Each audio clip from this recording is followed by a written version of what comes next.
The forgotten London street, the beginning today. The snow falls softly and slowly onto the old cobblestones of a long-forgotten London street. Each flake glimmers beneath the light of a gas lamp, gently spiraling through the mist like whispered memories of past Christmases. You can almost hear the faint jingle of carriage bells, the echo of a choir fading down a foggy alley, and the warm laughter of families tucked behind frost-coated window panes. But this is not the Christmas you think you know. No, tonight, we travel back to the year 1890, a time when Christmas was steeped in both wonder and superstition, when the light of joy was always shadowed by the presence of the uncanny. Welcome, dear listener, to Victorian Christmas, the forgotten traditions, and the chilling legends of 1890. Before we begin, I'd like to invite you, wherever you are, to join this journey through time. Perhaps you are listening from the US, curled up under a blanket, or maybe you are in Europe, where the winter night has already fallen. Maybe you are in Australia, where the heat is outside and Christmas feels like summer. Tell me in the comments where you are watching from tonight. What time is it for you as we delve into this story together?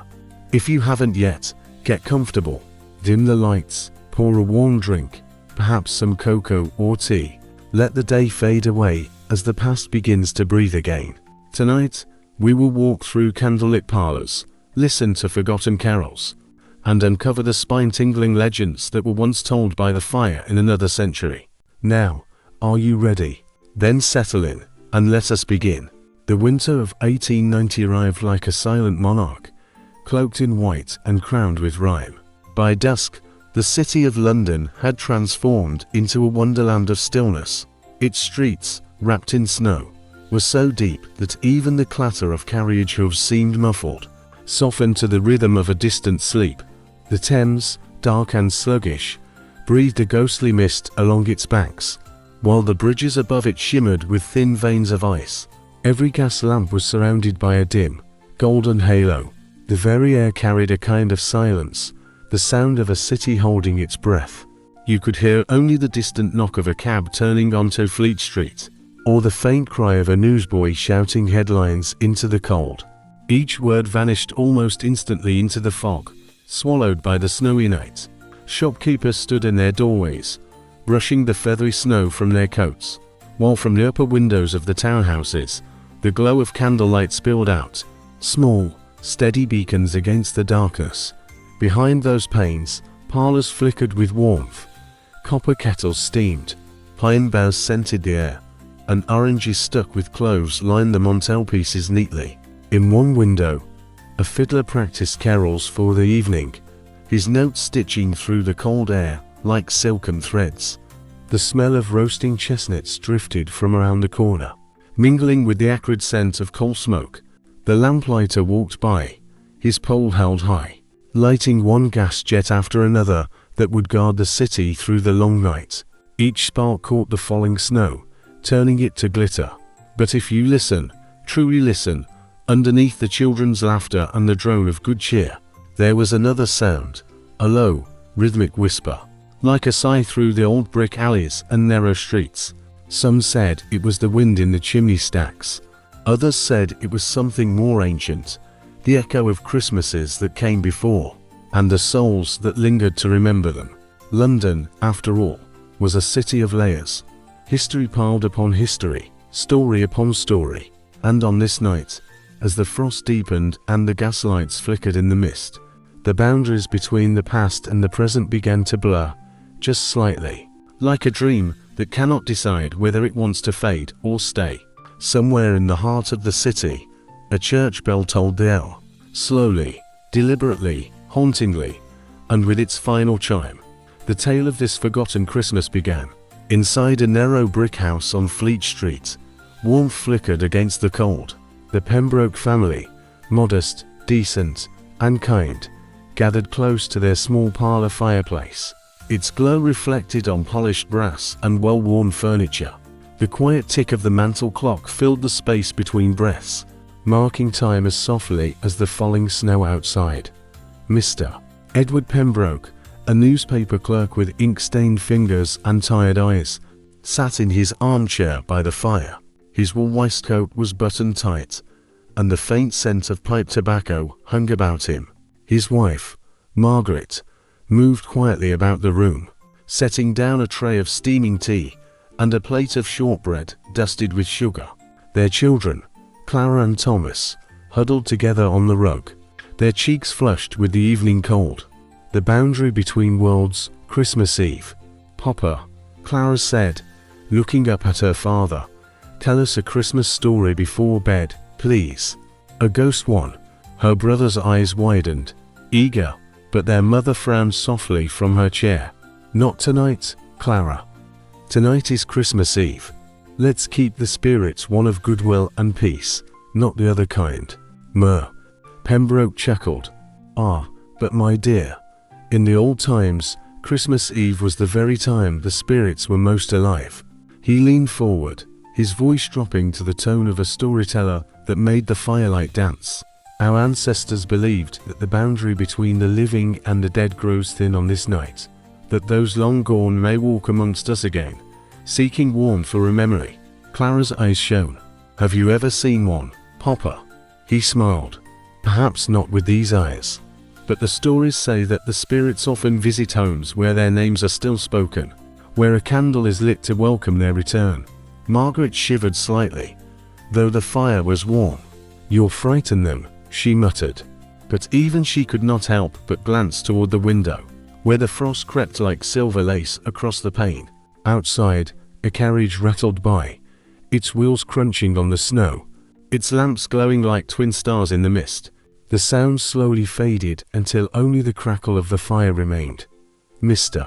Pembroke reached for his pipe, carefully packing it, and said, "Well, I do recall an old tale. A story of a man who saw something strange on Christmas Eve long ago. Perhaps just a trick of the light, and perhaps not." He smiled faintly. "Would you like to hear it?" The children nodded eagerly. The clock struck 8, the tea steamed gently, and outside, the snow fell harder. Somewhere far off, a church bell chimed. And in that warm little parlor, as the family drew closer to the fire, the night seemed to listen too, as if the old city itself wanted to hear what would be said next. The mantel clock struck 9 with a dull, deliberate rhythm, and the house grew quiet. The children had long since gone to bed, wrapped in thick blankets that smelled faintly of lavender and coal smoke. Mrs. Pembroke sat by the window for a while, looking out at the snow, her reflection faint on the glass, a ghostly double of herself, hovering just beyond the frost. "Come away from the cold, my dear," her husband said softly. "In a moment," she replied. "It is so beautiful tonight. Look, the lamps across the street look like stars fallen to earth." He joined her, putting an arm round her shoulders. Together, they watched the snow drift past the gaslight, each flake tumbling slowly, silently, as if time itself had decided to rest. Then Margaret sighed, pulled the curtains shut, and went to prepare for bed, her footsteps fading down the hallway. Edward Pembroke was left alone with the quiet drone of the fire, and the lingering scent of her perfume. He had one candle lit on the windowsill, a family custom he had maintained since childhood.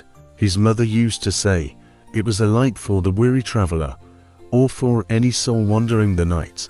Some called it tradition, others called it superstition. He no longer quite knew what he believed. The flame wavered in a faint draft. "It's like casting thin shadows onto the wallpaper, shapes that stretched, shifted, and vanished again."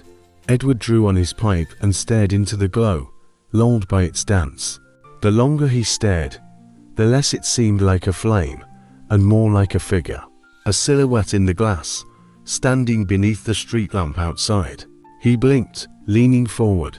There, through the curtain of frost, stood a man, or what appeared to be one, tall, motionless, wrapped in a dark coat that touched the tops of his boots. No lantern, no hat, no sound of steps in the snow, just stillness. The figure's face was turned toward the Pembroke house, pale and unreadable through the mist. Edward's breath caught. He stood up and moved to the window. The glass was icy beneath his fingers. He rubbed a small circle clear to see better, But the moment he did, the figure slowly, respectfully, inclined its head, and then vanished, like a breath drawn back into the fog. The candle flickered violently, dimmed, then steadied again. Edward stood there for a long time, his heart beating softly, the taste of smoke and fear mingling in his throat. Finally, he whispered to himself, a trick of the light, nothing more. He carefully closed the curtains, put down his pipe, and turned to the dying fire. Yet, behind the drawn curtains, the frost patterns began to change, swirling and shifting into the faint outline of a form, a tall figure, a bowed head. Outside, the snow continued to fall. When morning came, the city awoke to a world of stillness and white. Every rooftop, carriage, and chimney was buried beneath the thick silence of the snow. The Pembroke house looked like a painting, smoke curling gently from its chimney, icicles glistening like crystal teeth along the eaves. Inside, the faint clatter of breakfast china echoed through the parlor as Mrs. Pembroke set the table, her cheeks rosy with cold. Edward sat by the window again, staring absently at the pale light outside. The candle he had left burning all night was nearly melted down to the wick. All that remained was a pool of wax, hardened and cold. He ran his thumb across the pane, clearing the frost, and then froze. There, faintly etched onto the glass, were markings, long curved sweeps, as if something or someone had pressed against the window from outside. Not scratches, not cracks, but imprints. They formed the faint outline of a handprint. "Margaret," he called softly, not wanting to disturb the children in the next room. "Come here, please." She walked over, wiping her hands on her apron. "What is it?" He pointed to the glass. "Look here." Her brow furrowed. "Oh, that's likely from condensation," she said, though her tone lacked conviction. "Perhaps one of the children touched it before bed." "They were asleep before I sat down," Edward murmured. "And this is on the outside." The two of them stood there in silence, watching the light slide across the frosted surface. The imprint began to vanish as the morning sun warmed the glass until it was completely gone. Margaret forced a smile. "It is Christmas Day," she said gently. "No need to fill it with ghost stories." He nodded, though his thoughts were elsewhere. Outside, the voice of a carol singer drifted down the street, clear, high, and hauntingly beautiful. The sound wound its way down the narrow alleys like smoke. Children were laughing nearby, their boots crunching on the snow. Yet beneath it all, Edward felt that same quiet unease descend on him again, like a hand on his shoulder. The memory of the bowed figure from the previous night lingered in his mind. He tried to recall the man's face, but found he could not. It felt as if the fog itself had shaped it, faceless, silent, and vanished. Later that day, while the children played by the hearth and Margaret hummed while preparing dinner, Edward stepped out onto the front stoop. The cold met him like a living thing, sharp and intimate. The air smelled of smoke and pine. The sky was the color of pewter. Callers from the mist Christmas evening, he, Edward Pembroke, looked down at the snow around his doorstep. Pristine, trackless, no sign that anyone had stood there at all. Only the faint, lingering contour of frost on the window behind him, faintly shimmering in the weak winter sun. That evening, the fog rolled in from the Thames like a slow, ghostly tide.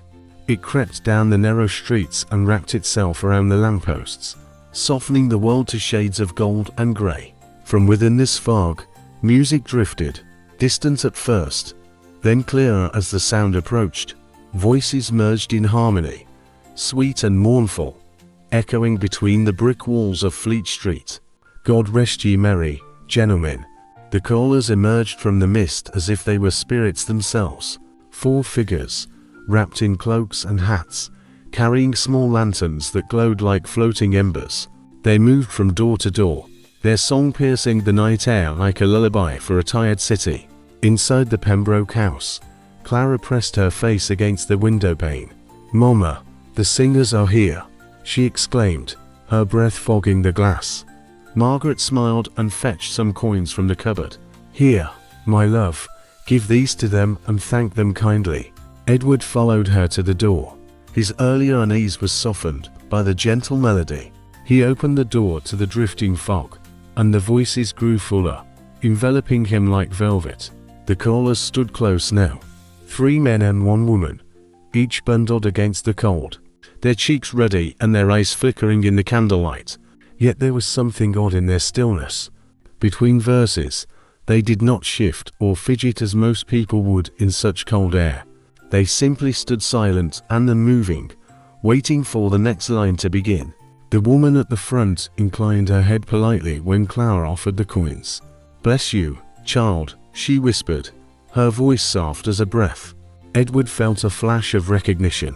Something about her face, pale, ageless, framed by a black bonnet, seemed familiar, though he could not say why. Perhaps he had seen her at church, or passing by on the street. When the song finished, he meant to thank them, but before he could speak, the fog thickened. It swirled between them in slow, coiling tendrils, and when it parted, the callers were gone. Not walked away, not dissolved down the street, but simply vanished. The road beyond lay empty, the snow undisturbed save for Edward's own tracks by the door. He looked up and down the alley. No voices, no glow of lanterns, no echo of the song. Only silence and the faint drone of the city beyond the mist. Clara tugged at his sleeve. "Papa, where did they go?" He swallowed. "To another house, perhaps, dear." But even as he said it, he knew the lie. The sound of crawling had ceased entirely. From somewhere behind him, a clock struck 10. The fog pressed against the window panes like a living thing, and the candle by the sill trembled, as if it, too, had heard voices that were no more. The next morning dawned pale and quiet, the kind of winter light that seemed to erase all colour from the world. London was silent again, almost too silent, as if the city itself refused to wake. Snow lay deep in the gutters, muffling every sound.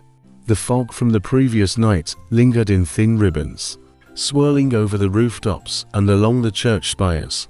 Edward Pembroke woke early, unable to sleep after the strange disappearance of the callers. His thoughts were restless, tangled with questions that had no shape. He dressed in silence, careful not to wake Margaret or the children, and slipped out into the cold. The air bit sharply at his cheeks as he walked down Fleet Street. The scent of soot and smoke from chimneys clung to everything, mixing with the faint sweet smell of baking bread from a nearby shop. The milkman passed with his cart, his wheels crunching on the snow, the bottles rattling softly like fragile bells. Edward's destination was Street Matthew's Church, just 3 streets away, an old stone structure with a clock tower that had stood since before his father's time. He had attended services there since childhood. This morning, however, it seemed changed. The snow round it lay untouched, smooth as glass, and the large wooden doors were shut tight. He hesitated on the steps, gazing up at the spire. The bell above should have tolled the hour by now, but the air was empty of sound. Even the pigeons that usually lined the ledges were gone. He stepped closer, the snow creaking beneath his boots. The moment his hand touched the iron latch of the door, he felt it. A vibration, faint but real, humming through the metal. He froze, listening. Then a solitary, low tone rang out from deep within the tower. Not loud, not bright, just a slow, resonating toll that seemed to ripple through the still air. Once, twice, 3 times, each tone lingering far longer than it should have, stretching into the silence before the next began. Edward frowned. Church bells never tolled at this hour, unless for service or death. The 3rd chime faded into nothingness, leaving behind an echo that seemed to cling to the very stones. The snow beneath his boots subtly trembled, or perhaps that was just his imagination. He stepped back from the door. "Just the wind," he muttered aloud, though there was no wind. Old wood, old metal. Yet, as he turned to leave, his eyes glanced toward the churchyard beside the building. Through the thin fog, he could make out the gravestones, rows of pale marble, half buried in the snow, their inscriptions softened by time. One stone stood nearer than the rest, its carving still sharp and clean. A single name caught the light where the frost had melted on it. Amelia Pembroke. 18,571,889. His breath hitched. His mother.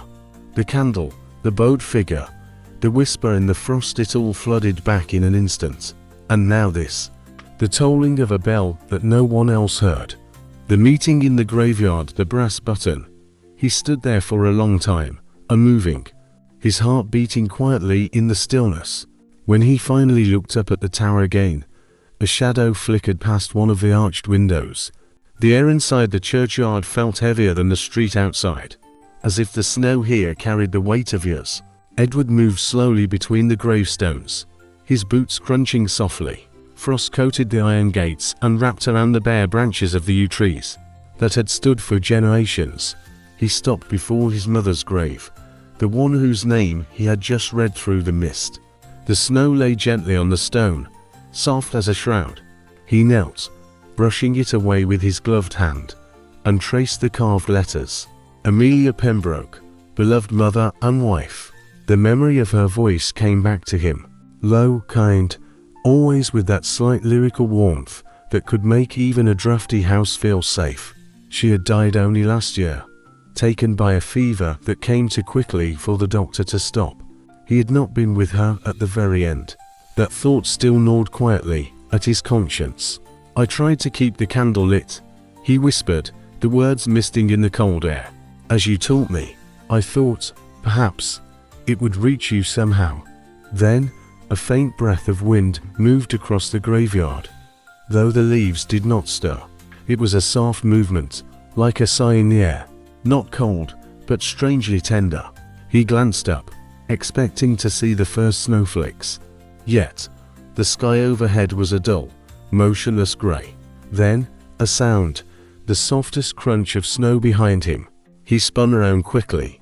A figure stood at the edge of the church path, half hidden by the fog. Tall, motionless, wrapped in a long coat. Its presence was quiet but definite, like a form drawn from the very air. "Good morning," Edward called out, forcing his voice to remain steady. No answer. The figure did not move. He took a hesitant step forward. The snow whispered beneath his boots. "Excuse me, are you from the parish?" Still nothing. The stranger's head tilted slightly, just enough for Edward to catch a faint gleam of a pale face. Or perhaps it was just the reflection of light on the frost.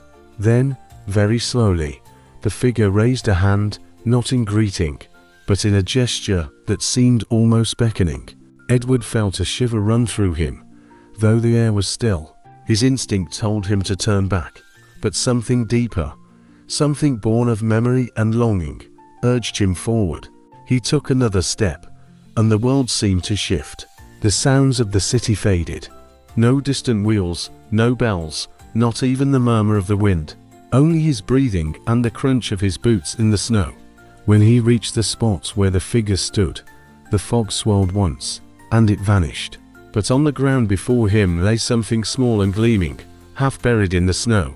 A brass button, tarnished by time, engraved with a pattern he knew too well. It was identical to the buttons on the coat in which he had buried his mother. Edward sank to his knees in the snow, his breath shallow, misting before him. The brass button lay cold in his palm, its surface worn, but unmistakably recognizable. The same elaborate pattern that was on his mother's coat. He recalled fastening it himself on that bitter February morning a year ago, his hands trembling while the undertaker's men waited at the door. The weight of that memory pressed down on him now, as heavy as the frost-laden air. He turned the button over, wiping away the film of snow. Beneath the grime, a faint warmth seemed to pulse through it. Perhaps just the echo of his touch, or perhaps something more. He instinctively clenched it in his fingers, as if afraid the fog might steal it back. The church bell was silent now, and the graveyard was quiet again. Yet the silence was changed. It was no longer the peaceful calm of morning, but something deeper, watchful. Edward felt eyes upon him, though no one was visible. He rose slowly, scanning the gravestones. The fog clung low, swirling round the marble like restless smoke. Somewhere far off, A crow cawed once, the sound sharp as breaking glass. And then even that was hushed. He slipped the button into his coat pocket and turned toward the church door. Its heavy wood looming before him, the iron hinges crusted with ice. He hesitated for only a moment before pushing. To his surprise, it yielded with a low groan. Inside, the air was colder, stiller, thick with the scent of damp stone and extinguished candles. The pews were empty, their surfaces coated with the dust of ages. Light filtered dimly through the stained glass windows, coloring the floor in muted tones that barely reached the altar. Edward's footsteps echoed down the aisle, muffled yet distinct. He stopped halfway, his heart beating faster. Someone had been here recently. On the front pew, a solitary candle burned, its flame steady and upright, untouched by any draught. Beside it lay an old prayer book, its pages open, though no one was nearby. He moved closer, drawn by that tiny, unwavering flame. It was an ordinary candle, yet its light seemed knowing. The mother's message, the candle and the handwriting, the way it burned reminded him of home, of the one he had left glowing on his own windowsill. And then he noticed something that caught his breath. The open page of the prayer book did not contain words of scripture. Instead, carefully tucked between the pages, lay a small square of yellowed parchment, a handwritten note, the ink brown and faded. He leaned down to read it. Keep the light burning, for those who wander. It shows the way back. The handwriting was neat, precise, and terribly familiar. He knew that script. He had seen it on old letters, grocery lists, and birthday cards from long ago. It was his mother's handwriting. Edward's hand shook as he reached for the paper. The air around him suddenly felt heavy, thick with meaning. He could almost hear her voice, distant and soft. Don't let the light go out, my dear. The candle flickered, as if disturbed by an unseen breath. He stood there for a long time, the brass button warming his pocket, the note trembling in his hand. And somewhere high overhead, hidden in the shadowed rafters, there was the faintest sound, a whisper, or perhaps only the sigh of the old church settling into the cold. Edward's eyes slowly lifted to the rafters where the sound had come from. The church ceiling arched high above him, a vault of shadow and timber beams blackened by soot and time. Between the faint shafts of light that seeped through the colored glass, the air shimmered slightly, as if disturbed by an invisible movement. The whisper came again, soft, breathless, impossible to place. They weren't words, not quite words, more like a sigh caught between echoes. He felt a chill run down his spine. The candle on the pew trembled but did not go out. Its small flame stretched upwards, drawing the air, as if reaching for something beyond sight. Edward slowly turned, scanning the silent rows of pews, the stone arches, the pulpit. The church was perfectly still, and yet he was certain he was not alone. Gathering his courage, he headed toward the narrow staircase that led up to the bell tower. Each wooden step creaked under his foot, fragile with age. The sound of his own breathing seemed too loud, too human. Halfway up, the whisper came again, closer this time, just behind him. He froze. "Who's there?" he said softly.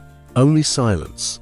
Then, faintly, the scent of lilac drifted through the cold, faint but unmistakable. His mother's favorite flower. Impossible here, in this frozen place. But the perfume lingered, surrounding him with a sudden, aching familiarity. He continued upward. The staircase spiraled into darkness, lit only by the faint light seeping from below. When he reached the bell tower, the air was colder still. Frost coated the great iron bell in thin feathers, glinting faintly in the gloom. The ropes hung stiff and unmoving. Edward's gaze slid to the open arches that looked down on the city. The fog still lay thick over London, but a fainter stripe of pale light was breaking through above it. The first breath of dawn. And then he saw it. In the far corner, near the base of the bell, something stirred. A quiet rustle, like cloth brushing stone. He spun around, his pulse quickening. At first, he saw only the outline of a figure, faint, as if sculpted from smoke. A woman stood motionless, her hands folded before her. The light from the arch caught her, just enough for him to see the edge of her face. Pale, serene, familiar. "Mother." The whisper came again, but this time, not from above or behind. It came from her, clear and gentle, like the wind moving through reeds. "The light, Edward, keep it burning." The sound shivered through him. He took a step forward, his heart tearing between grief and disbelief. "Is that truly you?" Her form flickered slightly, as if the candle flame wavered within her outline. She lifted one hand, translucent, delicate, and pointed to the open tower window, where the faint daylight touched the frost. "Others have lost their way," she said, her voice a breath against the cold. "But not all lights are just for the living." He wanted to speak again, to ask what she meant, but the air suddenly grew bright, not harsh, but dazzlingly soft, as if the fog itself had turned to light. When his vision cleared, the bell tower was empty. Only the still bell remained, its iron skin slick with frost. Edward stood there for a long time, his breath shuddering in the silence. Then he slowly descended the stairs, one hand pressed to his pocket, where the brass button lay, now warm, as if holding a pulse. Memory in the mist, the unity of Christmas. Edward returned to the churchyard, with the heaviness of loss pressing down on him. The snow had deepened while he was inside. Every step left a clear, echoing imprint behind him. The fog had thickened, swirling in low tendrils that obscured the street beyond. London seemed suspended, as if time itself had slowed in deference to something older, something hidden. He stopped again near his mother's grave, brushing the snow from the marble. In that moment, Edward understood. Perhaps these were not just strange occurrences. Perhaps the city itself remembered, holding the memories of Christmases long gone, of lights that were lit, of souls that wandered and waited. He thought of all the forgotten traditions his mother had once described, hanging holly to protect the home, placing a candle for the unseen traveler, leaving a slice of bread out for the robin at the window. Small gestures meant to honor both the living and those who came before. Every memory seemed to stir in the mist around him. The wind whispered faintly, rustling the bare branches overhead, and for a moment, Edward could swear he saw shadows dancing among the gravestones, not threatening, but alive, like the echo of laughter and song. A sudden warmth passed through him, gentle yet insistent, as if urging him to remember joy, not just fear. And then, in the stillness, he heard it again. A quiet carol, drifting faintly on the wind. This time not distant, not from memory, but here, now, real. Edward stood perfectly still, listening. The notes rose and fell in the silence, each one slow and deliberate, filled with a strange tenderness. Somewhere in the melody, he recognized a tune his mother used to hum on Christmas mornings, a tune he had almost forgotten. The warmth of the candle, the brass button, the lingering whisper, and the distant melody all blended into a strange comfort. It was as if the past itself had reached out through the mist to remind him that even in absence, love could endure. And as he listened, the fog seemed to draw back slightly, revealing the faint light of windows down the street, lights gently burning in homes much like his own. Edward smiled faintly. Perhaps, he thought, this was the true meaning of Christmas, a light for those who wander, a song for those who remember, and a warmth that could cross the boundary between the living and the departed. As the day waned into evening, Edward resolved to return home, the brass button still warm in his pocket and the memory of his mother's presence lingering like a gentle breath. The snow crunched softly beneath his boots, each step faintly echoing off the brick walls of the narrow street. The fog clung low, wrapping the city in a muffled grey cloak, blurring the edges of reality and memory. He noticed tiny footprints pressed into the powder along the pavement. Children, perhaps, or someone else walking ahead of him. But they disappeared down a side alley, swallowed by the shadows and the frost. He passed a small square where a fountain was frozen into a graceful sculpture of ice. A robin hopped along the edge, pecking at a stray crumb, oblivious to the cold. Edward paused and watched it, its tiny chest rising, and falling with effort. Somehow, its simple presence brought him a wave of peace. Then, he remembered the candle he had left burning in his window the night before. He quickened his pace, concerned whether its flame had survived the night. When he reached his house, the candle was still lit. The flame flickered slightly in the draught that snuck under the door, but it remained upright, golden and steady. Edward knelt before it, brushing the frost from the windowsill. The light felt alive, a tiny beacon of warmth amidst the grey world outside. He whispered softly, "For you, Mother, for all who wander tonight." The room seemed to sigh in response, the fire in the hearth crackling, the scent of burning wood mixing with the candle wax. And outside, the snow continued to fall, thick and undisturbed, each flake settling silently, enveloping the world in a muffled perfection. Edward remained there for a while, listening to the quiet symphony of winter, the distant toll of a bell, the faint creak of frost-coated branches, and the soft fluttering of the candle flame. Somewhere beyond the street, a choir sang softly, carried by the fog, unseen, intangible, yet undeniably present. And as he leaned closer to the flame, Edward understood that even amidst the silence and the shadow, there was light, fragile, insistent, and enduring. A light for the living, a light for the departed, a light to guide all who wandered home. An invitation from the unseen continuation. Edward could almost feel the steps of those who sang it centuries ago, their presence woven into every rise and fall of the melody. When he opened his eyes, the candlelight seemed brighter, the room warmer. And yet the outside world had changed. The fog had drawn back slightly, revealing shadows that moved with purpose. Fleeting glimpses of figures gliding down the street, not menacing, but serene, deliberate, as if they were carried by the song itself. Edward realized with a start that the music was getting closer.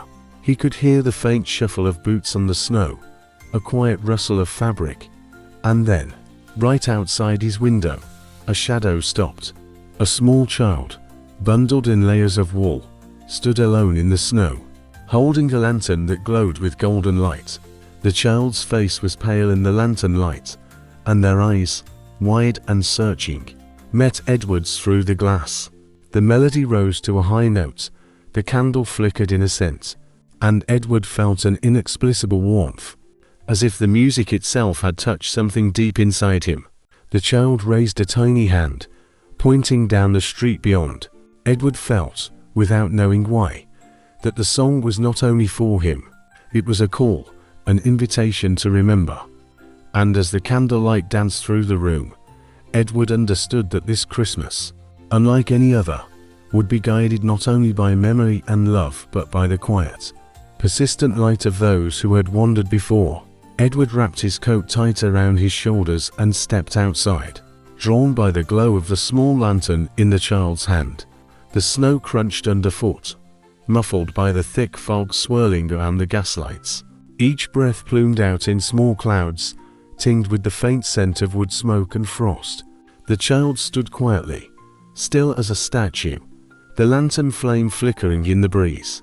Their eyes, wide and luminous, seemed to hold a wisdom beyond their years, as if they had witnessed countless winters, yet carried no fear. Edward's steps drew closer, and the child tilted their head slightly, inviting him to follow. Together, they moved down the narrow alley. The fog thickened around them, softening the world's edges. A distant church bell tolled once, low and deliberate, the sound echoing in the frozen air. Somewhere in the background, the faintest echo of carols drifted, like a lullaby from another time.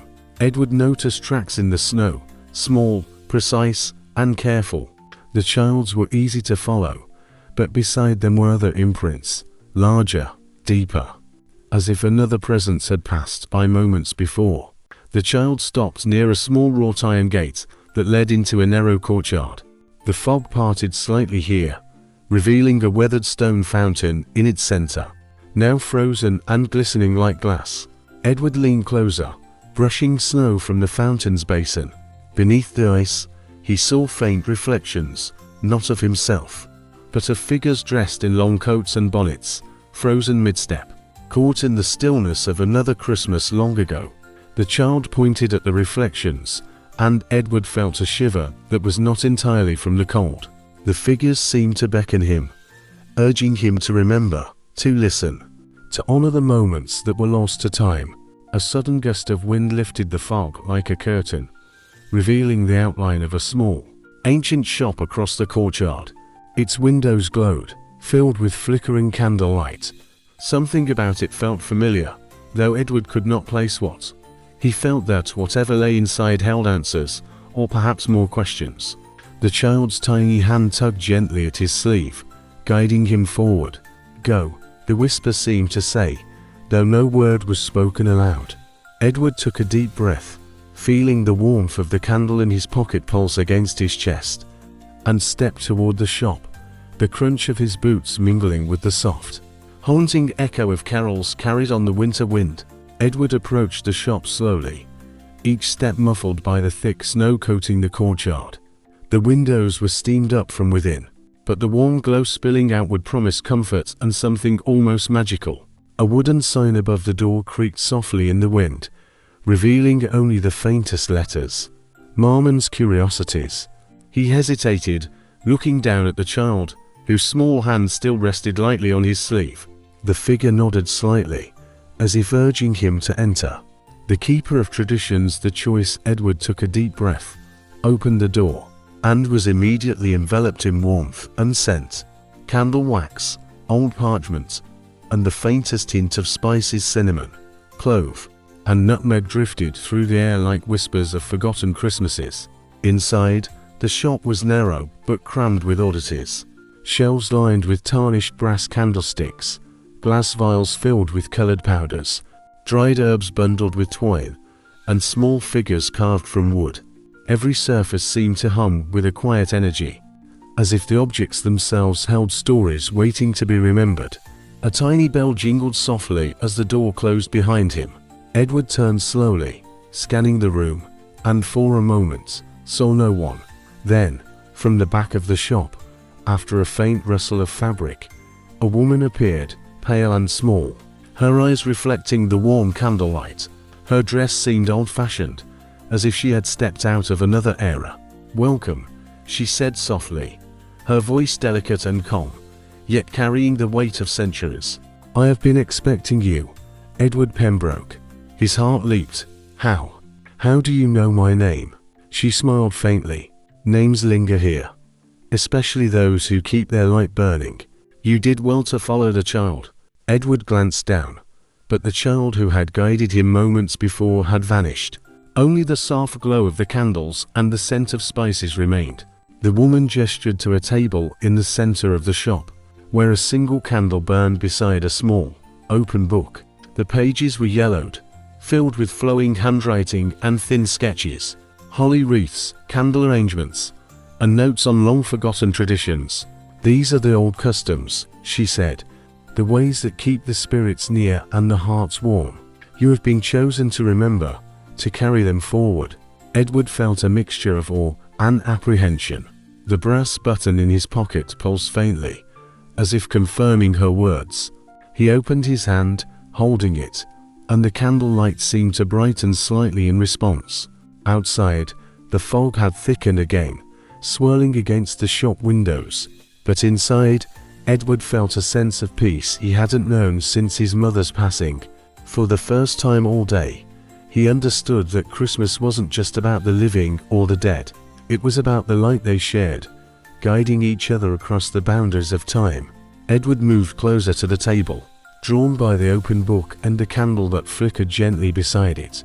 The pages were fragile, worn by time, but every line of ink seemed alive, as if the words themselves whispered the memories of every hand that had ever touched them.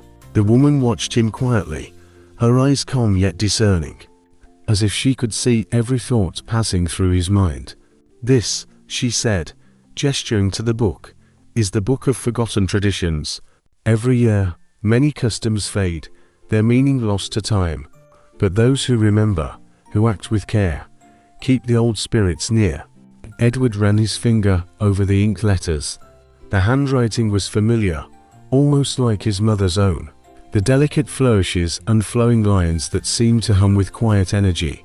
A shiver ran through him as he read the first entry. Place a candle in your window to guide the wandering spirits and protect your home. Speak their names softly on the wind, for they listen, even when unseen. He glanced at the brass button in his pocket, feeling its warmth. It was as if the object itself resonated with the instructions. The woman moved closer, resting her hand on the book. There is more, she said. Offerings for those who cannot walk among the living. A slice of bread on the sill, a bowl of water by the door, a whispered song. Even a small gesture of remembrance is enough to keep them near. Edward's thoughts returned to the night of the candle, the bowed figure outside his window, and the crawlers who vanished into the fog. Every strange encounter now made sense. He realized his mother had been guiding him through memory and love to this moment, to the understanding of the delicate balance between the living and the departed. I see now, he whispered. That's why the candle, the fog, the whispers, everything. It's all part of the remembrance. The woman nodded. Yes. And now it is your turn to keep the light alive. Tonight, you will act, and others will follow.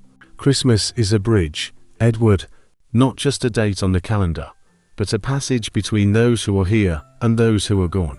Between memory and hope. A light for the wandering fulfilling the duty. Edward carefully closed the book, feeling the weight of responsibility settle gently onto his shoulders. He understood now that he was not just a witness, but a keeper, a custodian of the light, the memory, and the song. Edward stepped out of the shop, carrying the book of forgotten traditions, held carefully against his arm. The fog had thickened in the streets, swirling around the lampposts and muffling the world to quiet silver shadows. Every breath he took was sharp and clean, the taste of snow and winter lingering in his mouth. Returning home, he found Margaret setting out the last tray of biscuits for the children.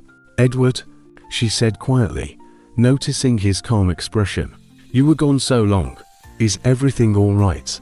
He nodded, placing the book carefully on the sideboard. Yes. I learned something important. Something I believe we must do tonight. Margaret tilted her head in curiosity. What is it? Edward began gathering supplies. Candles of various sizes, matches, and a small bowl for water. He told Margaret about the traditions, the candles in the windows, the offerings for the wandering spirits, the songs for the forgotten. She listened quietly, her face reflecting a mixture of surprise and reverence. Together, they began to prepare the windows.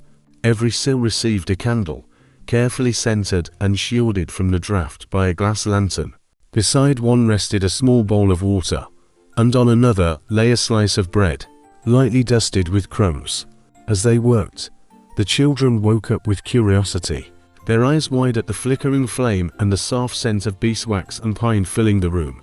Edward whispered the names of those who were gone in their family, as the book instructed, and the candlelight seemed to answer, flickering warmly as if in acknowledgement. The evening deepened further over London, softening the city's edges to shadowed shapes. Edward paused by the candle in his window, the room round him bathed in golden warmth. A faint sound drifted through the frosted panes. First one note, almost imperceptible, then another and another, weaving together into a melody that felt familiar yet strangely distant. Edward's heart stirred. It was a carol, not one he knew from church or songbooks, but a haunting, lyrical tune that seemed to rise from the very stones of the city. He opened the window slightly, allowing the winter air to touch his face. The sound now drifted more clearly, tender and ethereal, as if sung by invisible voices moving through the fog. It was the kind of song that could touch the memory of an entire life, awakening old joys and sorrows. Edward closed his eyes, letting the music wash over him. The notes were gentle, winding down the street, wrapping around the lampposts and rooftops, penetrating every corner of the snow-laden city. And he could almost feel that this song was a light passing through time. The call of the light, the weary traveler. Margaret hummed quietly along to a tune she recognized from her own mother long ago. the melody blending with the crackle of the fire in the hearth. Outside, the fog thickened, swirling against the windows like delicate fingers. The lights inside the Pembroke house glowed brighter in contrast, a beacon cutting through the grey mist.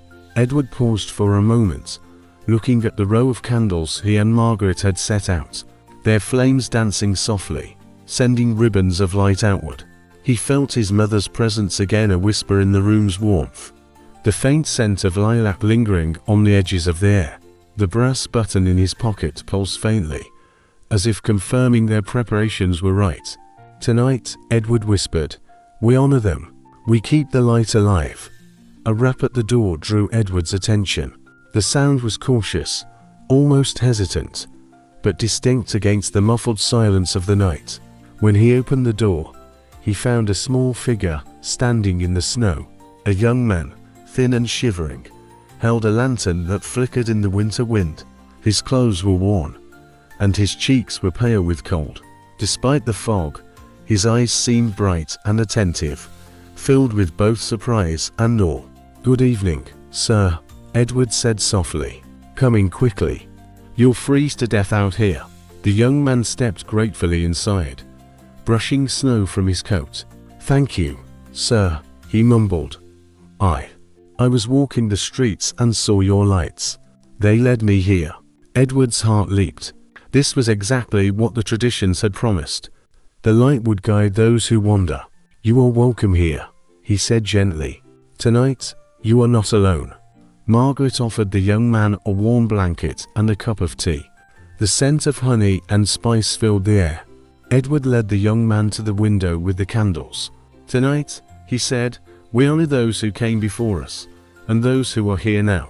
These lights are for them, and for anyone who finds their way through the fog." The young man's eyes widened as he looked at the burning candles. They stood together at the window for a long moment, the warmth of the room and the flickering candlelight offering comfort and hope. The young man's breathing slowed, his shoulders relaxed, and Edward realized that even in the smallest gestures, a candle, a song, a warm drink, traditions carried a powerful magic. After the young man was warmed by the hearth, Edward suggested they share a song, a carol, long forgotten by the city but preserved in the book of forgotten traditions. Margaret and the children joined them, forming a small circle around the candlelit windowsill. Edward opened the book to a page filled with delicate handwriting and musical notes. The melody was simple but laced with a haunting tenderness. Margaret's voice joined his, low and steady, while the children hummed along. Outside, the fog thickened, swirling around the glowing windows, carrying the faintest echoes of their song across the silent streets. Every note seemed to ripple out into the winter air, awakening long-forgotten memories. The young man listened intently, feeling something he hadn't known before, a sense of connection, of belonging, even in the cold and the dark. He realized the song was not just for them, but for all who were lost, who wandered without guidance, who yearned to be remembered. When the song ended, a deep silence fell, the kind that holds its breath, aware of the magic lingering in the air. "They can hear us," Edward whispered. "Those we remember, they are near tonight, and our song calls them, guiding them closer." Beyond the fog, a faint movement seemed to stir in the streets. Shadows that were merely blurs now took on uncertain outlines, figures wrapped in coats of the past, some carrying lanterns, others holding tiny gifts. They moved with caution, drawn by the song and the light, moving closer to the Pembroke house. As the soft, lingering notes of the carol still hovered in the Pembroke house, Edward heard a gentle rap at the front door, not the rushed knock of a stranger, but a deliberate, patient, almost show one. Edward slowly opened the door, and the fog rushed in, swirling around the threshold like living silk. Standing in the snow were new figures, not threatening or cold, but hesitant, fragile-looking, as if the world had forgotten them. Children, elderly men and women, and several familiar faces from Edward's memories. Neighbors long departed, his mother's friends, even a figure he could swear was his own grandmother, smiling faintly through the haze of frost. The lights they carried cast a soft, wavering glow. They had come, guided by the candlelight in the windows and the echoing melody of the carol Edward had sung. "Welcome," Edward whispered, stepping forward. "Come inside, all of you. You are safe here." The visitors stepped inside, brushing snow from their shoulders. Inside, the warmth of the fire enveloped them like a blanket, the scent of cinnamon and pine greeting them fully. Edward understood the truth of the traditions. The lights and the songs were not just symbolic. They were invitations, threads connecting the living and the departed, calling those who wandered in time or spirit back to the warmth of remembrance. The visitors settled quietly, their eyes soft, watchful. Some carried small, worn objects from their pockets. A tiny bell, a carved figurine, a sprig of holly. They gently placed these near the candles, as if contributing to the ritual that had brought them there. The circle of remembrance and peace. Edward moved gently among the visitors, ensuring everyone felt welcomed. Their expressions were serene, tinged with relief. Margaret offered to light extra candles to expand the circle of warmth. Slowly, the flickering lights formed a soft halo on everyone, bathing the room in a golden amber glow. Edward led the young man to the center of the room, holding the open book of forgotten traditions before him. "Tonight," he said softly, "we create a circle of memory, light, and hope. These traditions connect us all, the living and the departed. Tonight, no one wanders alone." The visitors shifted closer, some holding hands. The children, encouraged by their parents, joined them, forming the smallest but most sincere link in the chain. The air was thick with the scents of beeswax, pine, and the faint trace of lilac, and Edward could almost hear the pulse of the city itself slowing, synchronizing with the rhythm of the fire, the breathing of the group, and the flickering of the flames. He opened the book, reading aloud a passage about the importance of voice and song. Margaret began softly humming the same carol as before. One by one, the visitors joined in, some with silent humming, others with full, gentle voices. The harmony was imperfect but beautiful, a tapestry of sound that seemed to stitch the centuries together, drawing the departed closer, acknowledging the living with tenderness. Beyond the walls, the fog began to thin slightly, revealing glimpses of rooftops and spires. The lights of the Pembroke house glowed like a beacon in the mist. Edward understood that the traditions, the song, the candlelight, they were not just rituals. They were invitations to return, to remember, to reconnect, to heal. And amidst this growing warmth, Edward felt something he had not allowed himself to feel for months. Peace, a deep, quiet certainty that the light he maintained could reach beyond his grasp, guiding others home, through time, through the fog, and across the boundaries between the living and the departed. As the singing faded to a gentle hum, Edward encouraged everyone to gather closer to the hearth. The fire crackled, casting dancing shadows across the room, and the warm glow of the candles mingled with it. The visitors, once silent, began to share their stories, quietly spoken tales of Christmases past, memories of snow-laden streets, laughter by the hearth, and moments of quiet communion. An elderly man spoke of the carols sung in his childhood, echoing across a frost-coated square. A young woman recalled the taste of spiced biscuits and cider. Even the children whispered their small experiences, tales of tiny joys and hidden fears. Edward listened tenderly, prompting where necessary, realizing that these stories were as much a part of the tradition as the candles or the songs. Each memory was a thread, weaving the circle tighter, binding the living and the departed into one tender fabric of remembrance. Margaret moved among the group, offering tea and small sweets. The scents of sugar, honey, and spice mingled with the candle wax and pine, creating an intoxicating warmth that seemed to push the fog outside a little farther away. As if the coziness within could resist the cold without, the young man, still pale from the winter chill, began to speak haltingly. He told of nights spent alone, searching for the warmth of the family he had lost, of a loneliness that felt heavier during the holidays. But here, by the flickering fire, and among the gathered circle, he felt safe, recognized, and welcomed. Edward glanced at the brass button in his pocket, feeling the warmth spread through him. The objects, the traditions, the lights, the stories, all were connected, all kept alive by memory. He understood that the circle they had created was not just a temporary shelter, but a living bridge, a safe haven for all who were forgotten or left to wander.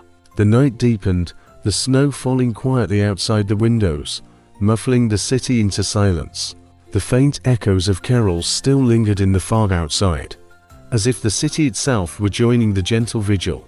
The room, with its fire, its candles, and its voices, became a sanctuary, a place where time slowed, grief softened, and hope was maintained.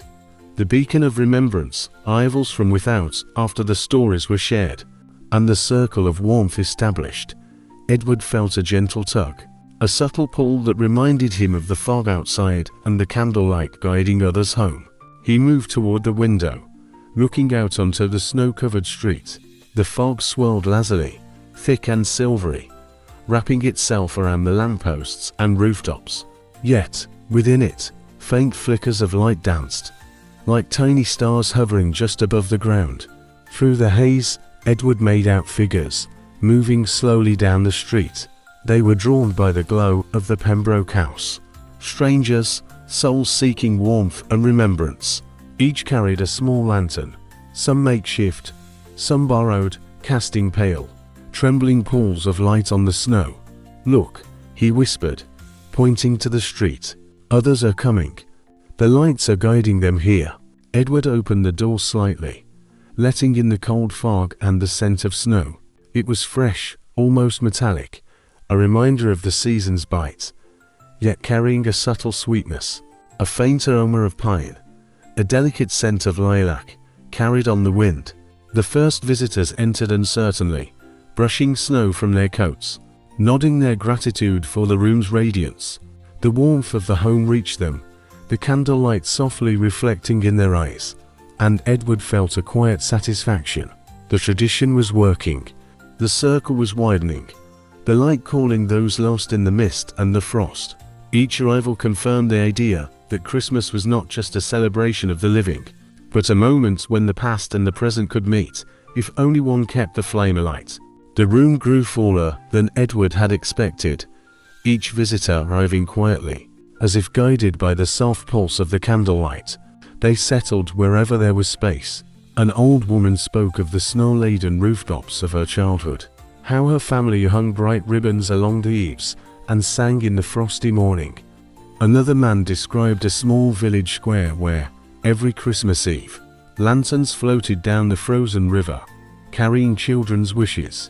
The young man, still uncertain, approached Edward.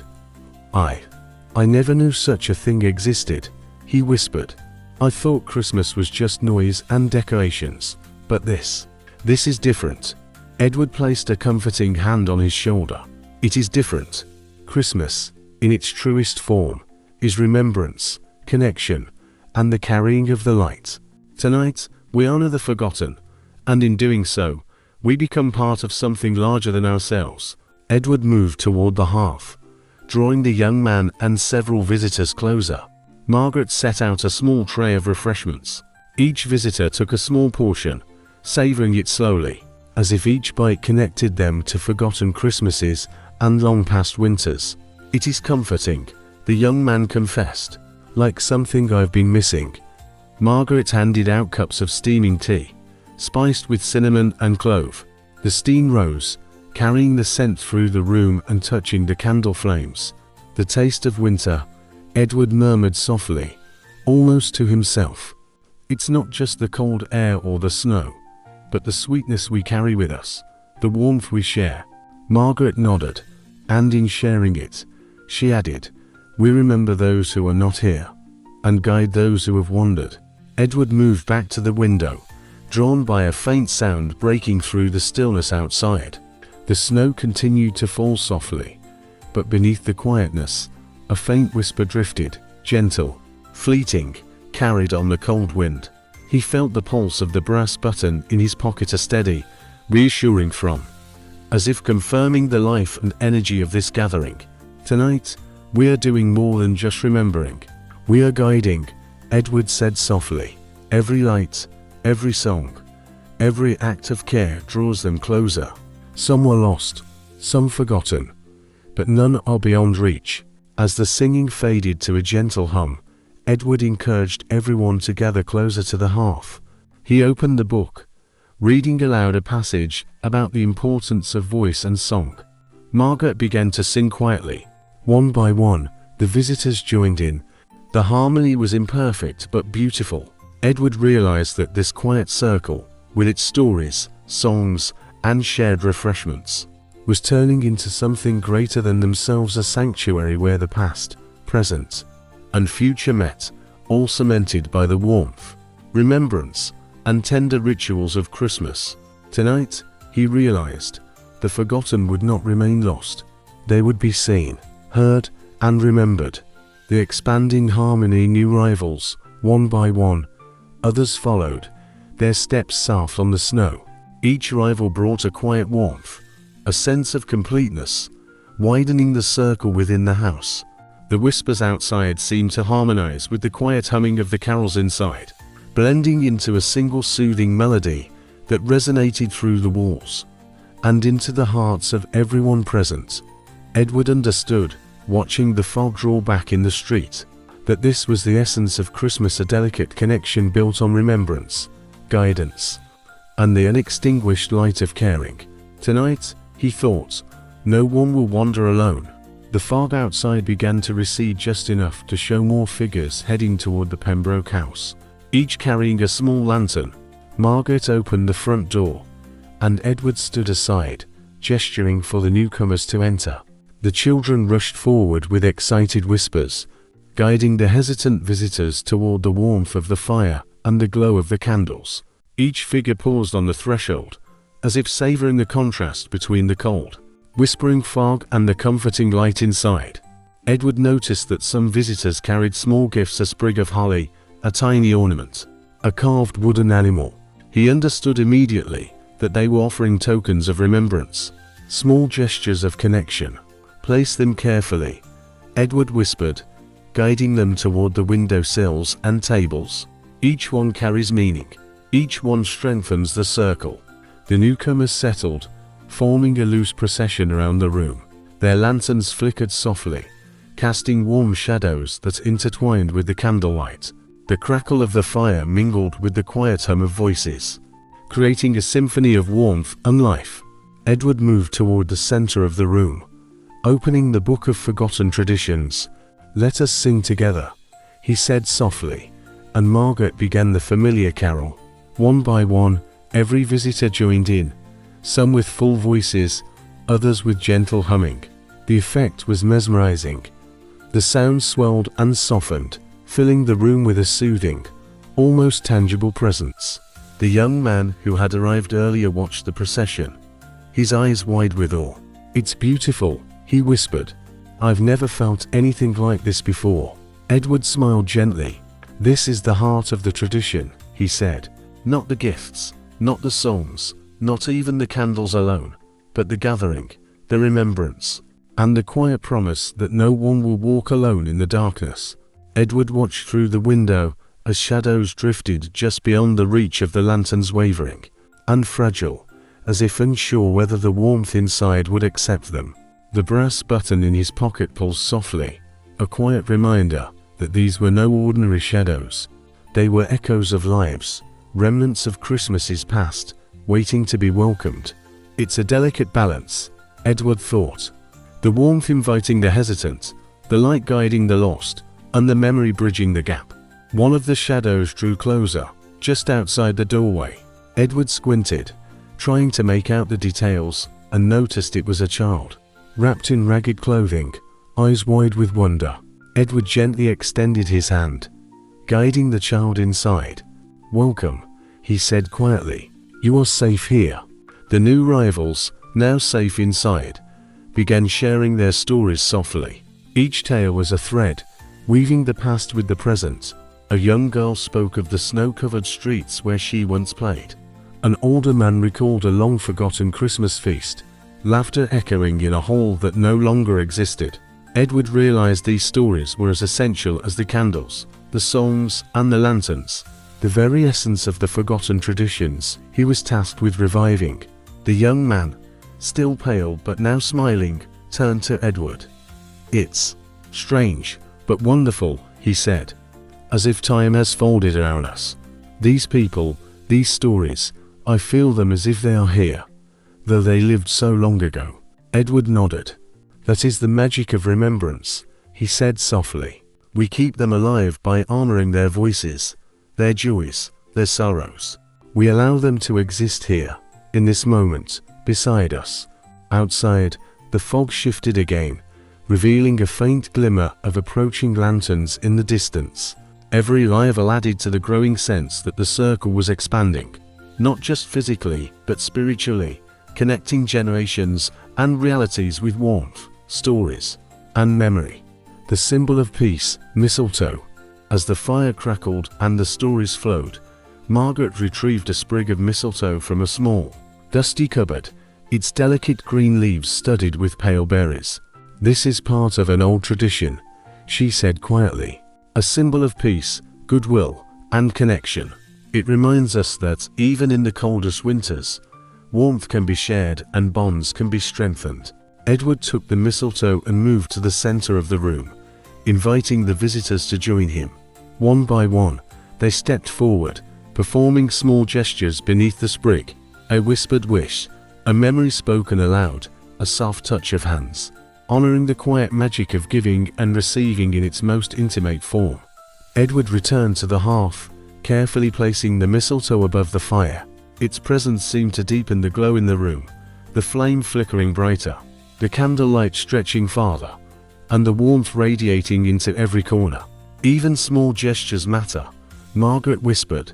"The heart of tradition is not grandeur, but intention, care, and the willingness to connect."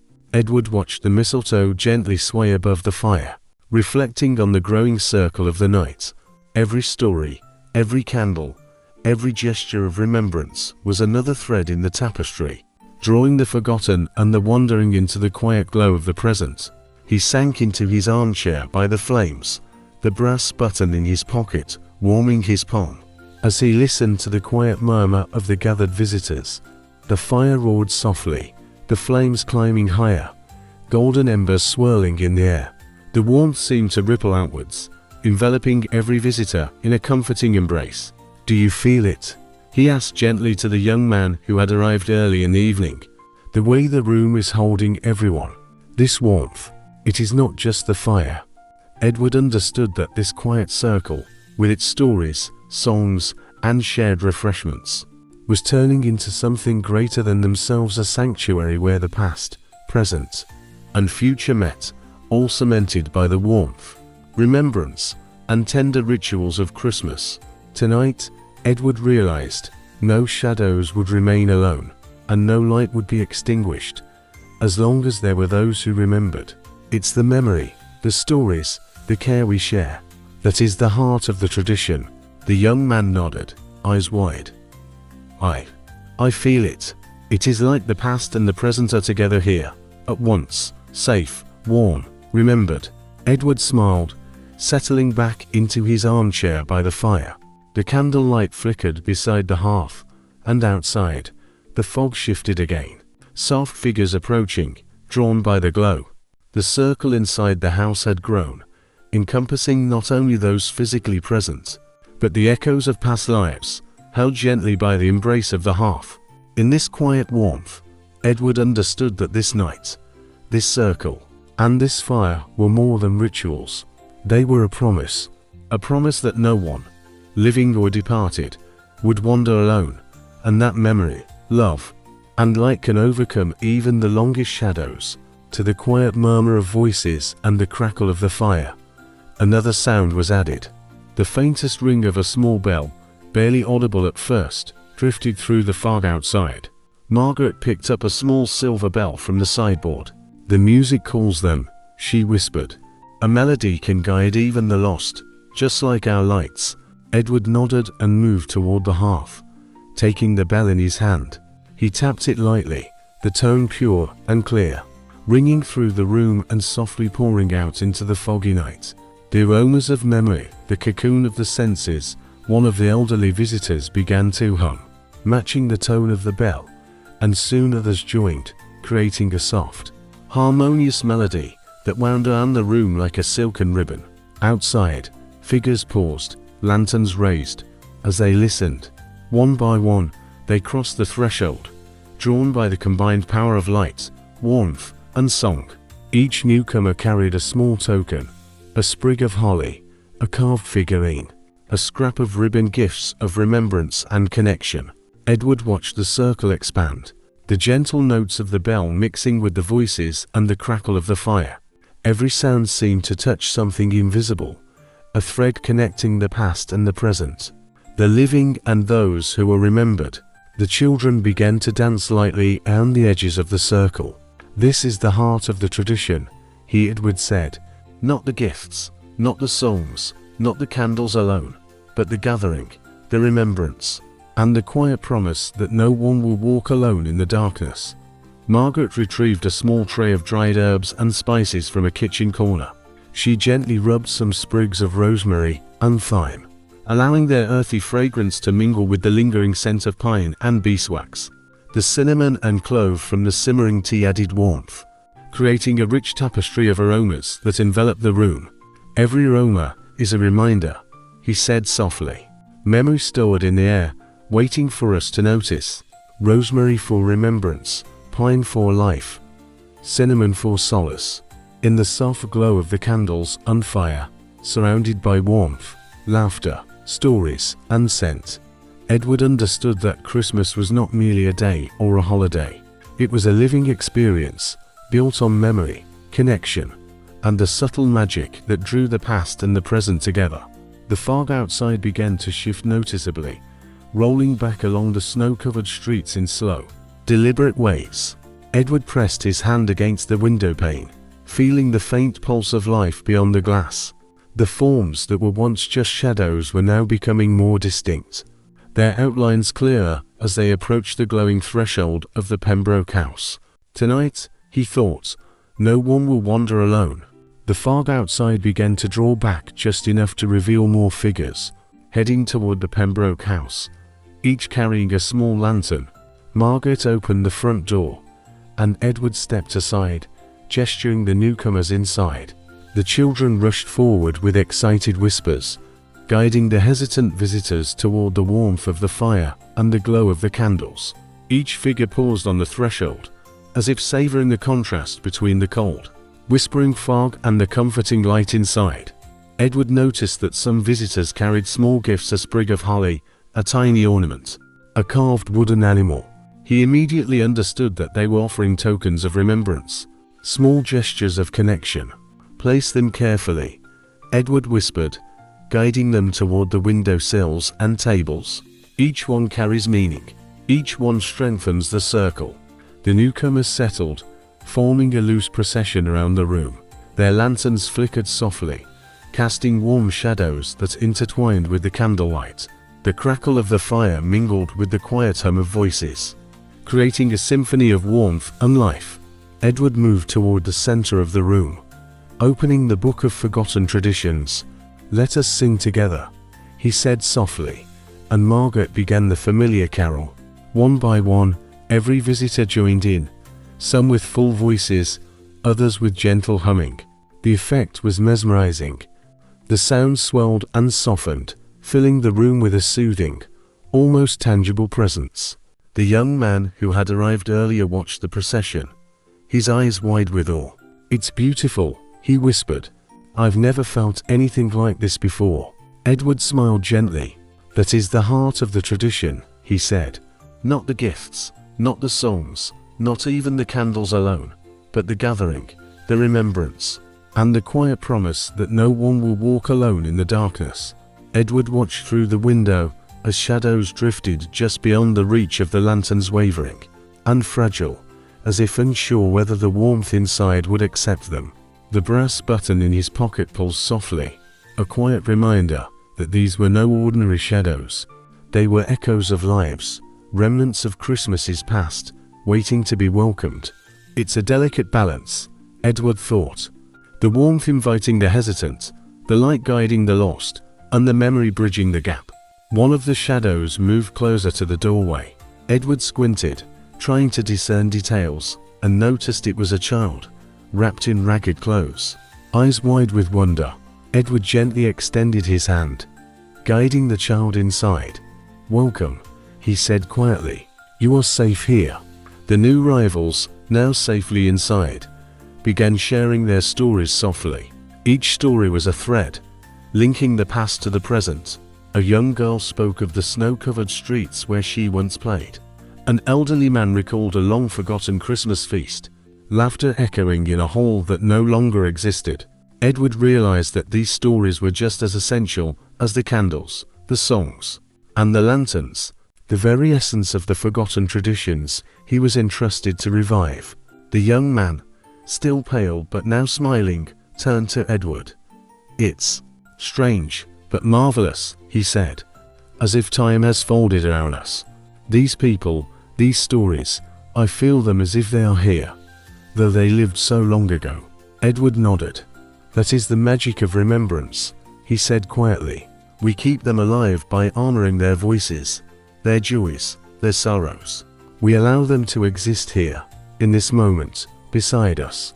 Outside, the fog shifted again, revealing a faint glimpse of approaching lanterns in the distance.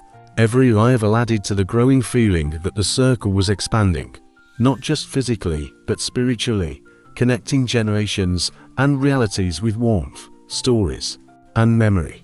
Edward watched the lanterns enter one by one, their glow mingling with the candlelight.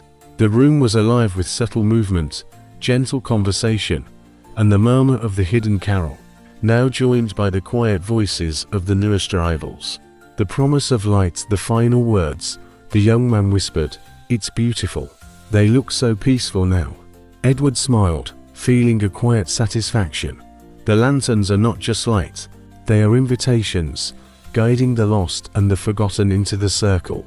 Every step forward is a promise that here, they will be remembered, safe, and part of something larger than themselves. Outside, the fog continued its slow, swirling dance, revealing more figures drawn by the glow. The Pembroke house stood as a beacon in the night. Its light and warmth extended beyond the walls and the streets, touching hearts and memories, guiding every wandering soul to the circle of solace and remembrance. As the lanterns settled inside, the Pembroke house felt fuller than ever. Yet the atmosphere remained soft, soothing, and peaceful. The hidden carol continued to echo quietly, now joined by the hushed voices of the newest arrivals. Edward moved toward the hearth, kneeling beside the flame. He ran his fingers along the mantelpiece, feeling the subtle warmth that came not just from the fire, but from the gathered presence of so many stories, memories, and lives. "Tonight," he said quietly, "the fire carries more than just heat. It carries remembrance, hope, and the quiet magic of connection. Do you feel it?" Edward asked the young man. "The way the warmth grows with every person, every story, every song." The young man nodded slowly. "It's as if the fire isn't just here," he whispered. "It's everywhere, reaching out into the fog, guiding them here, carrying the stories forward." The room grew quieter. The conversation softened to a murmur as the visitors settled closer to the fire. Outside, the fog shifted once more, curling through the streets with slow, deliberate grace, carrying whispers that seemed to echo from distant winters. The whispers, Margaret said softly, are not just the wind. They are the memories, the stories, and the songs carried by the cold. They are reaching for the warmth, for the acknowledgement. Edward nodded, feeling the fragile balance of the night. Every whisper that entered the house became a part of the circle, turning shadows into forms, solitude into belonging, and cold into a gentle embrace. The brass button in his pocket pulsed steadily, synchronizing with the rhythm of the whispers and the soft crackle of the fire. Silhouettes moved forward, carrying tiny lanterns that trembled in the frosty air. Edward gestured the newcomers inside, and one by one, they crossed the threshold. Each carried a small token, a sprig of holly, a fragment of ribbon, a carved wooden bird, symbols of remembrance, hope, and connection. Edward noted that these subtle sounds, the faintest songs of memory, the quiet call of the fog, the soft tread of the lantern bearers, were the threads binding the living and the remembered into a single serene tapestry. He settled back into his chair by the hearth, watching the flickering flame dance with the candlelight. The room was alive, yet calm, full, yet intimate. And in that equilibrium, Edward felt the true heart of the night, the gentle, enduring connection carried by warmth, memory, and the whispers of winter, reaching the hearts of all who gathered. Edward moved slowly among the circle, noting how even the quietest participants seemed lifted by the warmth and camaraderie that had grown throughout the evening. Margaret handed a small, newly lit candle to one of the newest arrivals, a young woman. "Keep this close," Margaret said quietly. "Let it remind you of the courage you showed to come here tonight. The courage to arrive, to share, and to become part of this circle." The woman smiled faintly, her eyes reflecting both the candlelight and a newfound peace. Others followed suit, each taking a turn holding the small flame, their faces brightened by quiet self-determination and trust. Edward watched the children who gathered in the center of the room, forming a small, attentive audience. Each flame seemed to symbolize more than light. It was hope, memory, and the gentle courage to step into a space where past and present intertwined. Edward knelt by the fire, allowing himself a moment of quiet reflection. The room, now full of candles, lanterns, and quiet voices, had become a sanctuary. Every small light represented a life touched, a memory honored, a courage quietly acknowledged.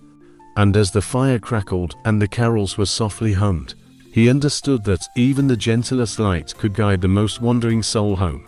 The shared pulse, the concluding circle.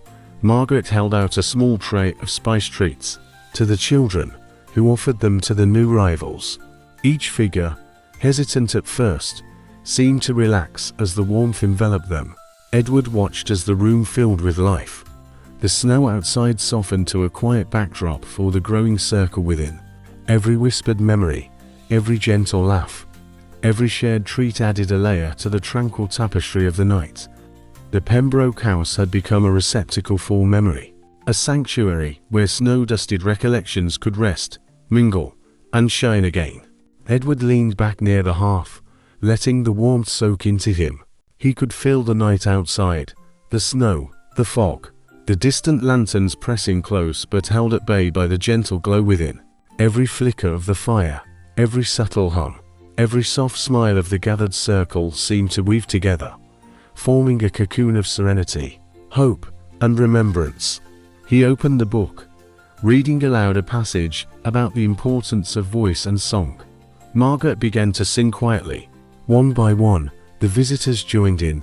Each voice was a stroke on the canvas of the evening, tender, soft, yet vibrant with memory and emotion. Edward noticed that some of the visitors were looking into the fire, their eyes reflecting the flickering flame. "I remember snow like this," an older man murmured, "back when the streets were quiet, and the lanterns burned through the night, and family gathered near a fire that never seemed to die. Even the snow outside seems alive tonight," the young man whispered, "as if it's part of the story." "It is," Edward said gently. "Every flake, every gust of wind, every lantern in the fog carries memory." Edward understood that this quiet circle, with its stories, songs, and shared refreshments, was turning into something greater than themselves, a sanctuary where the past, present, and future met, all cemented by the warmth, remembrance, and tender rituals of Christmas.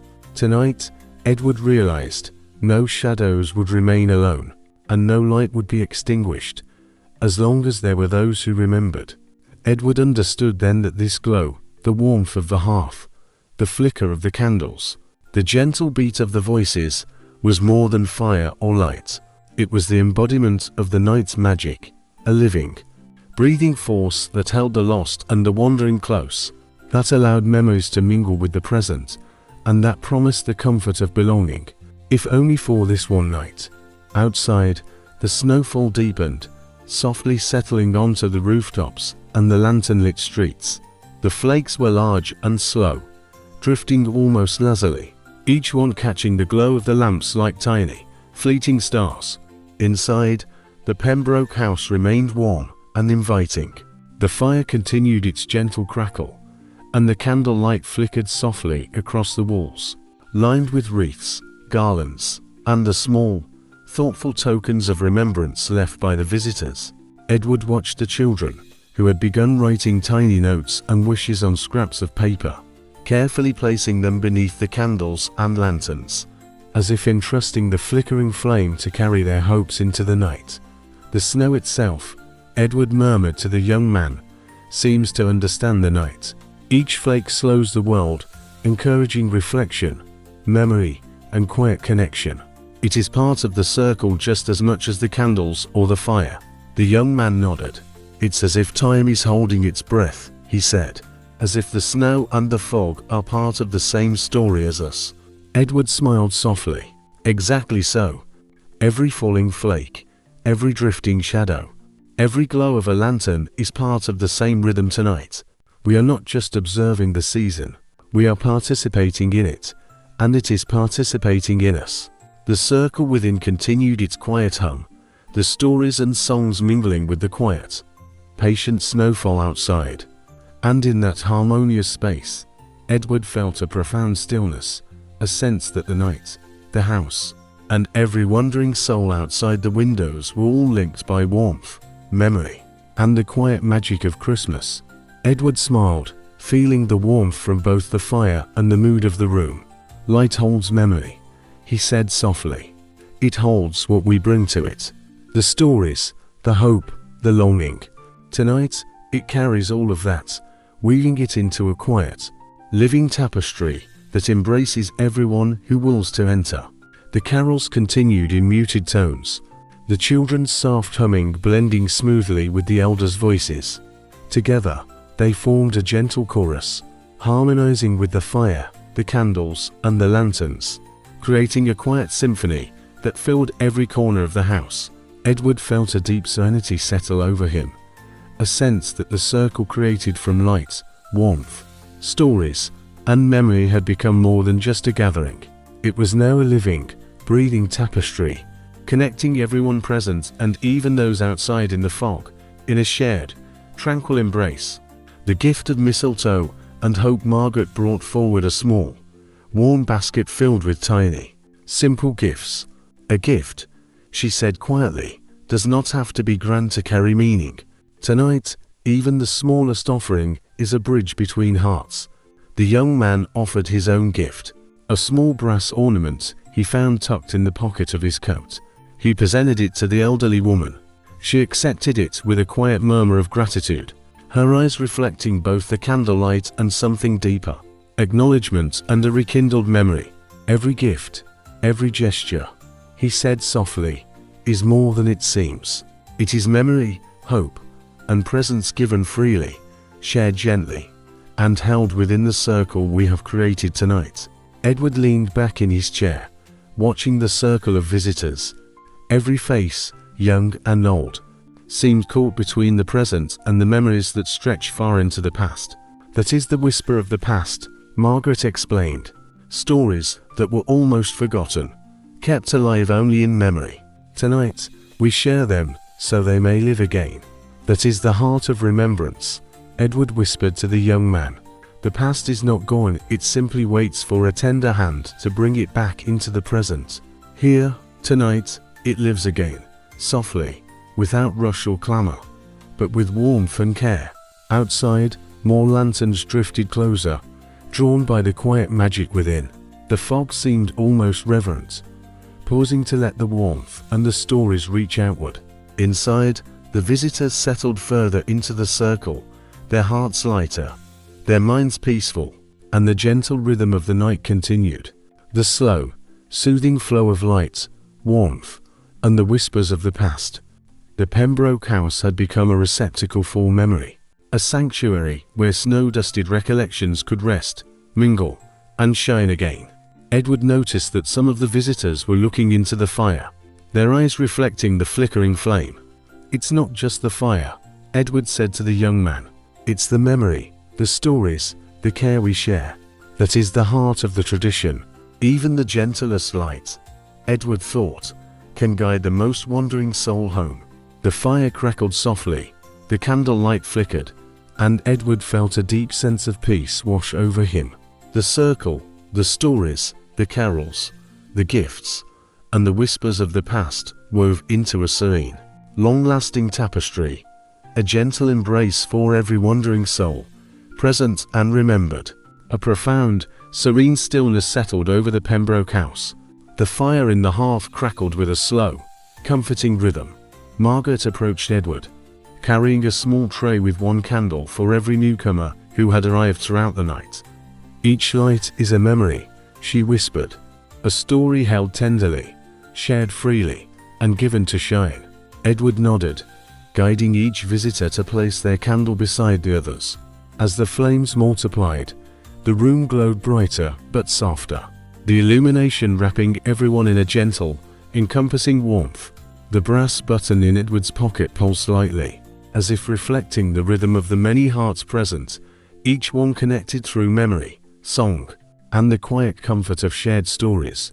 The pattern on the frost, the bridge on the glass. Edward shifted in his chair, watching the frost creep slowly across the edges of the windows.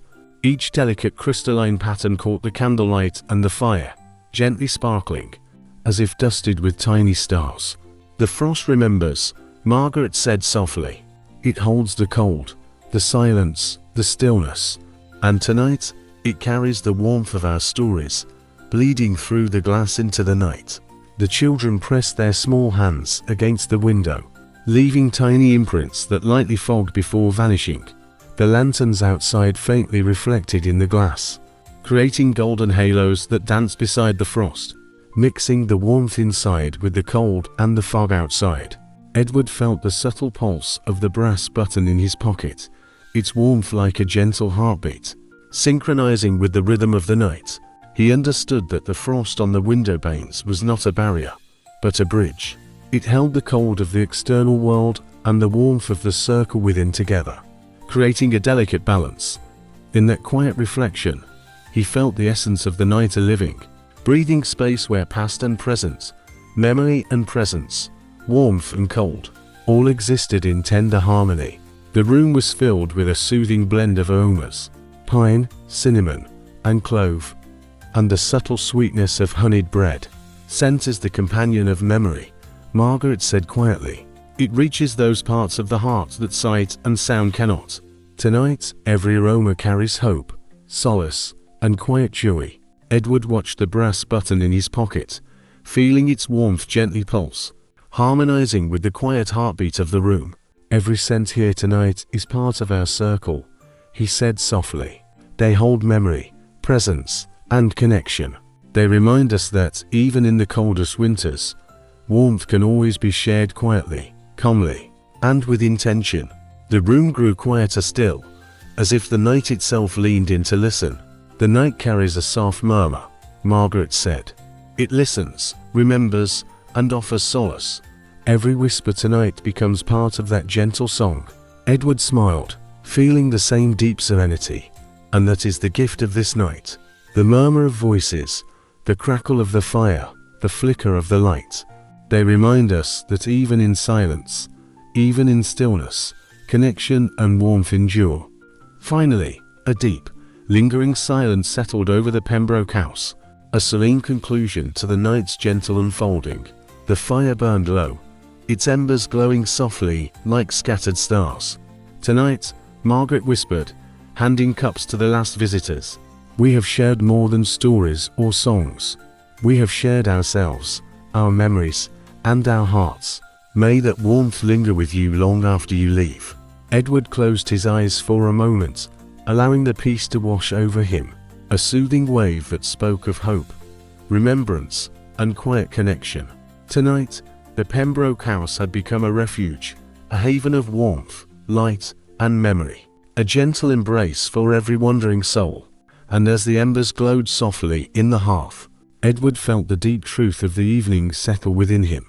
That even in the coldest winters, even amidst the fog and the snow, The warmth, the connection, and the magic of Christmas endure. Take a deep, slow breath and feel the warmth of the Pembroke house settle around you. Like a comforting blanket, the stories, the carols, the whispered memories, they all remain in your heart, gently echoing like the tenderest lullaby. Quietly imagine the snow falling outside the window, each flake a quiet reminder of peace and hope. The lanterns, now distant, still carry the light of connection and remembrance, guiding wandering souls safely home. Allow yourself to rest in the gentle rhythm of the night, letting every flicker of light, every soft murmur, and every warm memory soothe your mind. Thank you for joining this quiet, magical journey through Victorian Christmases, forgotten traditions, and tender legends. Wherever you are, be it in the US, Europe, or any other part of the world, may this serenity stay with you. Find a moment to breathe, to reflect, and to hold the warmth of the night close. May your dreams carry the gentle glow of the candles, the soft embrace of the fire-warmed rooms, and the quiet magic of connection and hope. Close your eyes now, and drift off to a calm, peaceful sleep.